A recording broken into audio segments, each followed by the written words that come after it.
अनिल, सबसे बड़ी बात यह कि तस्वीरों में जब सब साफ है तो फिर इस तरीके की बातें करने का बार बार क्या मतलब बनता है। और जब हम लगातार ये कह रहे हैं कि किसी भी ऐसे बयान से फिलहाल के लिए रिफ्रेन करना चाहिए जो पड़ोस में बैठे पाकिस्तान को इस बात का मौका दे कि फिर वो कश्मीर के नाम पर अपनी उन गतिविधियों को, कश्मीरियों के नाम पर अपनी उन गतिविधियों को, प्रोपेगेंडा को घाटी के अंदर बढ़ाए, तो ऐसे में पीडीपी और साथ ही नेशनल कॉन्फ्रेंस को इतनी तकलीफ क्यों हो रही है कार्रवाई पे?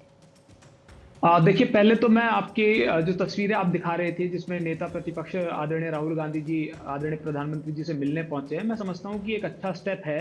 और जब नेता प्रतिपक्ष और नेता सदन एक साथ बैठकर कोई स्ट्रैटेजी बनाएंगे तो निश्चित तौर पर ऐसा जवाब पाकिस्तान को मिलना चाहिए कि जो वो याद रखे। क्योंकि बड़ी जाहिर सी बात है कि भाई यही कांग्रेस पार्टी है, यही इतिहास रहा है कि हमने 3-3 बार पाकिस्तान को मुंह की खानी पड़ी है, हमारे सामने सबक सिखाया, चाहे वो कारगिल की लड़ाई हो, 71 वाली लड़ाई हो या 65 वाली लड़ाई हो। तो मुझे लगता है कि इसी तरीके का कम से कम जवाब पाकिस्तान को मिलना चाहिए कि ये आज भी वही भारत है, इंदिरा जी वाला, जो 71 में 2 टुकड़े कराया था पाकिस्तान के, वही है जिसने कारगिल में सबक सिखा दिया था, 1965 में सबक सिखा दिया था। अब जहां तक आपकी बात है, इन तस्वीरों को जो आप दिखा रहे हैं फुटेज की, मैं समझता हूं पूर्णिमा जी बड़ी सीधी सी बात है, इसमें कोई इफ एंड बट नहीं है कि यदि कोई व्यक्ति, आप छोड़िए ये कौन है कौन नहीं है, कोई भी व्यक्ति अगर उसका किसी भी टेररिस्ट ऑर्गेनाइजेशन से कोई संबंध है या उसकी किसी भी तरीके से मदद करता है तो जो सख्त से सख्त कार्रवाई होनी चाहिए वो करनी चाहिए। लेकिन यदि कोई नहीं है तो वो फिर भारतीय है, हमारी और आपकी जैसे, क्योंकि कश्मीर भी हमारा है और कश्मीरी भी हमारे हैं।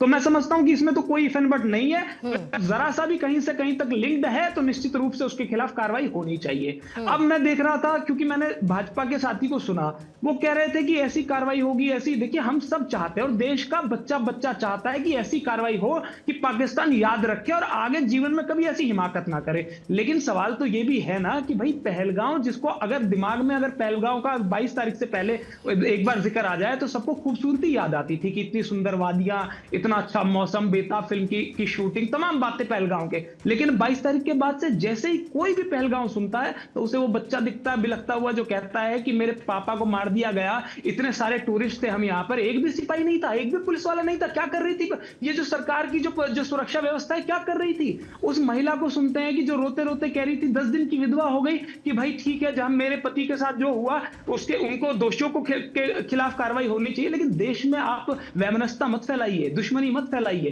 क्योंकि पूर्णिमा जी ये तो पाकिस्तान चाहता है, बार बार ये बात हो रही है। आप लोग विपक्ष की पार्टी हैं, ठीक है। जब सरकार ने सर्वदलीय बैठक में माना चूक हुई, मैं कहती हूं आप उसको पूरी तरीके से इनकैश करिए। आप लोग विपक्ष में बैठे, इनकैश करिए, कोई दिक्कत नहीं है। आप सरकार से बार बार सवाल पूछिए कि बताइए भाई चूक कैसे हुई। मैं ये पूछना चाहती हूं कि क्या हम इस वक्त इन बातों से रिफ्रेन नहीं कर सकते?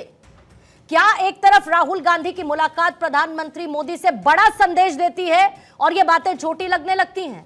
वो चाहे इस वक्त जिस बात का जिक्र आप कर रहे हो, फिर चाहे वो जो महबूबा मुफ्ती कहती हो, क्या ये नहीं होना चाहिए ऐसे समय पे? पूर्णिमा जी, इसमें कोई दोराहा नहीं है कि देश को ऐसे समय में बिल्कुल साथ रहना चाहिए, चाहे पक्ष हो चाहे विपक्ष हो। और हमारी पार्टी पहले ही दिन 22 तारीख को ही रात को ही हमने कहा कि सर्वदलीय बैठक बुलाइए। हालांकि प्रधानमंत्री जी उस बैठक में नहीं आया, आपको तो जानकारी होगी ही, लेकिन मैं कहता हूं कि हमने तो पहले दिन ही सुझाव दिया कि भाई सर्वदलीय बैठक बुलाइए, हम आपके साथ खड़े हुए हैं और आज भी कह रहे हैं। और इसी का रूप देखिए ना कि राहुल जी आज मिलने पहुंचे भी हैं, बात उसकी है ही नहीं कौन क्या कह रहा है। हम तो कह रहे हैं कि देश एक है और ऐसा जवाब मिलना चाहिए पाकिस्तान को कि जो याद रखे। ठीक है, मैं थोड़ा समय के शॉर्टेज के साथ हूं, वरना आप सबसे एक क्लोजिंग कमेंट जरूर लेती। जीडी बख्शी साहब, थैंक यू सो मच, आपने समय दिया सर। कौशल कांत जी हमारे साथ जुड़े थे, अनिल यादव जी, नीलोफर जी और शौकत चौधरी जी भी हमारे साथ जुड़े थे।